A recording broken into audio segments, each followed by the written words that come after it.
చాలా ప్రౌడ్గా ఫీల్ అవుతున్నాను. పొద్దునే మా బాబాయ్ అయితే కాల్ చేస్తున్నాడు, అయితే బయటకు రమ్మన్నారు. ఏంటి బాబు ఎక్కడికి బాబు అంటే సస్పెన్స్ అన్నారు. తీరా పోయి చూస్తే ఈ కారు ముందు అయితే నిలబెట్టేశారు. ఈ కారు ఎవరికి ఏంటి అంటే మనకేరా అన్నారు. మీరు కారు రాదు కదా, మీరు కారు కొనుక్కొని ఏం చేస్తారంటే నేర్చుకునేదానికి కొన్నాంరా అన్నారు.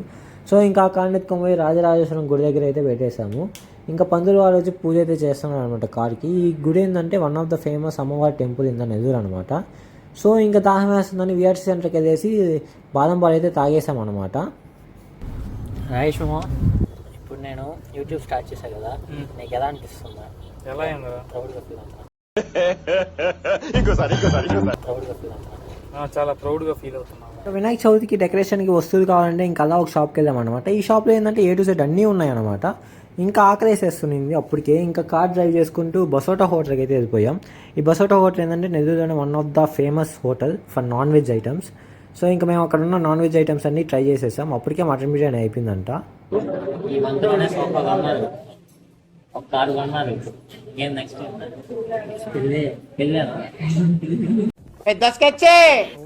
ఇంతే అనమాట ఇవాళ బ్లాగ్ అయితే. ఈ వీడియో కానీ మీకు నచ్చినట్లయితే ఖచ్చితంగా లైక్ చేయండి అండ్ సబ్స్క్రైబ్ చేసుకోవడం మాత్రం మర్చిపోబాకండి.